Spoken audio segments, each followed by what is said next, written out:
If Texas is not loaded up to play for and win the national championship in 2025, somebody forgot to tell Texas and Texas fans that, as that looks like what Steve Sarkisian is selling.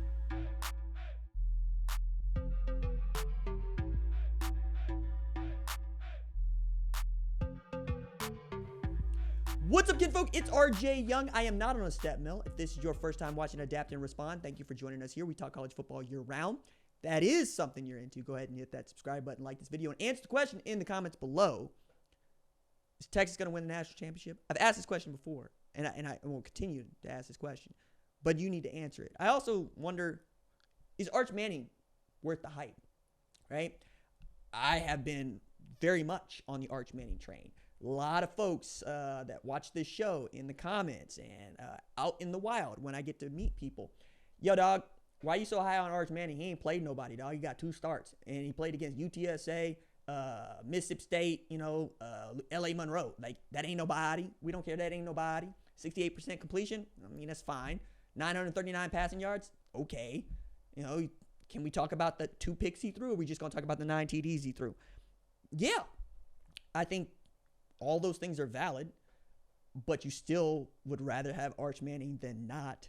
There might be, and I'm not joking, there might be 2 quarterbacks on the face of the earth that are eligible to play college football that you would rather want playing quarterback for you. I think Oklahoma's got one of them. And the other, well,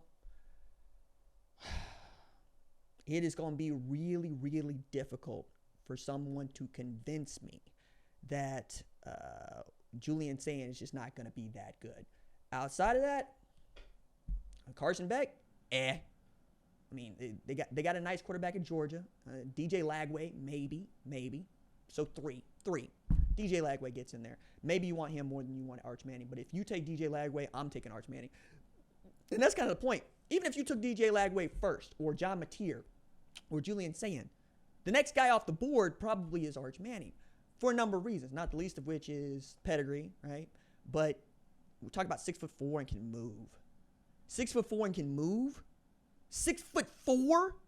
And it's like, I don't think his arm is elite. Yeah, all right, dog. And he's going to have guys around him. Like, we're going to continue to point out, yeah, they're losing 4 starters on that offensive line. Well, that's not insignificant by any stretch. One of those guys is not just Kelvin Banks, but Jake Majors, who had 50-plus starts on that line. But Texas prides itself on developing them and having them ready to go just as soon as the guys age out, because that is what happens in our sport.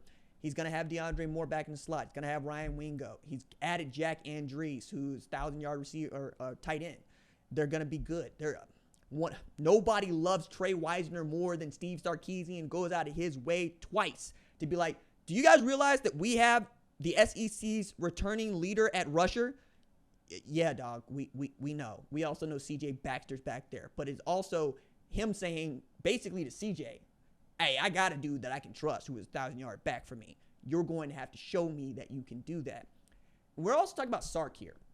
Sark, who hasn't missed on a quarterback in quite some time. Like, I would argue that Lincoln Riley missed on Miller Moss because he ended up having to bench him to go get Jaden Mayava. You could also say that about Spencer Rattler, Caleb Williams. But Sark has been on kind of a tear here since becoming offensive coordinator at Alabama. Inherits Mac Jones, turns out to be great, right? Ends up going to Texas, where in short order gets Quinn Ewers back in the fray, and they start winning.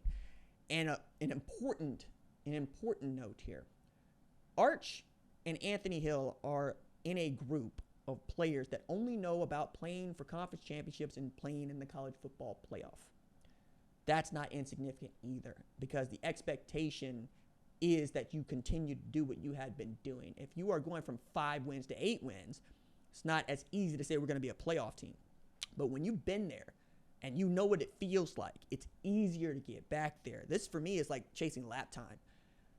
I can set a fast lap, and it's fast for me, and it's fast for anybody else. But once you get to your limit, trying to find a tenth, trying to find half a tenth, these things become harder and harder to do. And that is what they're trying to do to win the national championship. They are fast. They're fast by anybody's imagination. It is getting to the end here.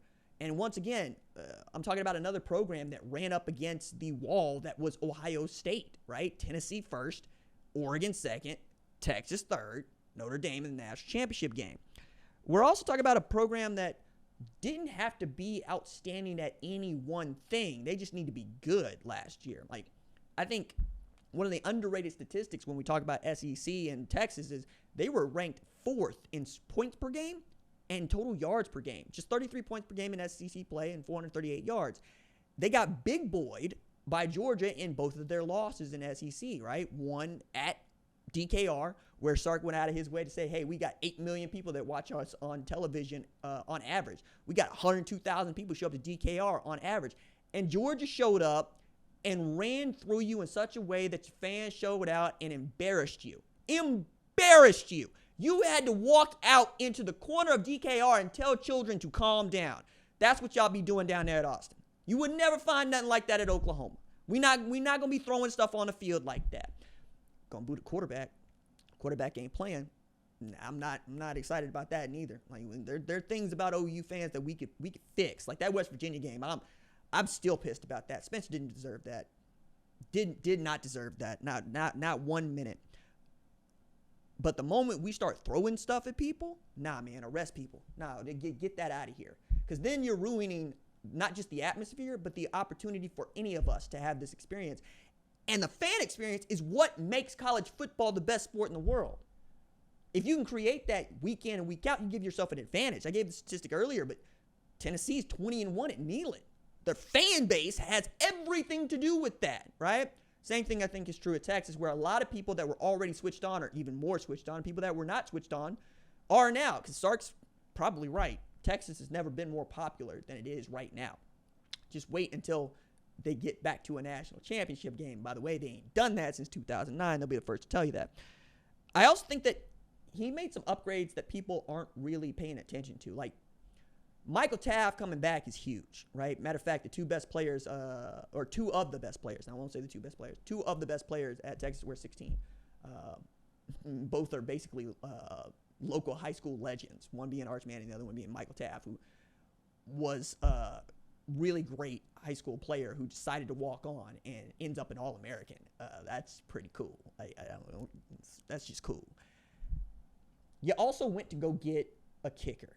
Like, I'm fascinated by this because I think that one of the things that we get missed on is just how important it is to have a kicker like the one that Texas went to go recruit, because Bert Auburn saw the writing on the wall and went into the transfer portal in the April window, knowing damn well, hey, you can't be out here missing kicks in critical situations. We can't have it. We get like, it's one thing for Texas not be good in the low red zone inside 10-yard line where they just kept getting stymied.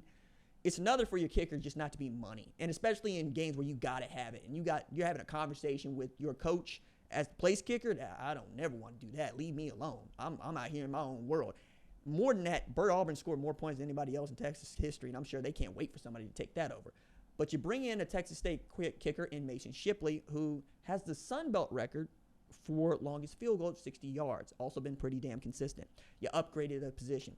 One of the things that he mentioned in his presser that I also think is worth mentioning is that you've got seniors at every one of his critical special teams positions. Place kicker, kickoff, holder. They're all punter. They're all seniors. They're all upperclassmen. They're all guys that know how to play football, played a bunch of football.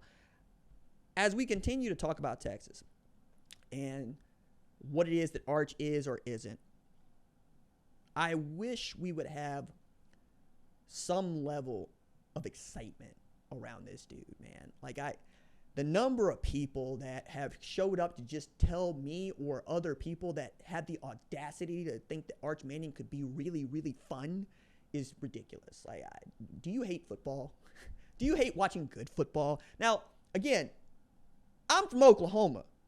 Went to undergrad at University of Tulsa, got a master's degree from the University of Oklahoma, lived in Norman covering this team for 6 years.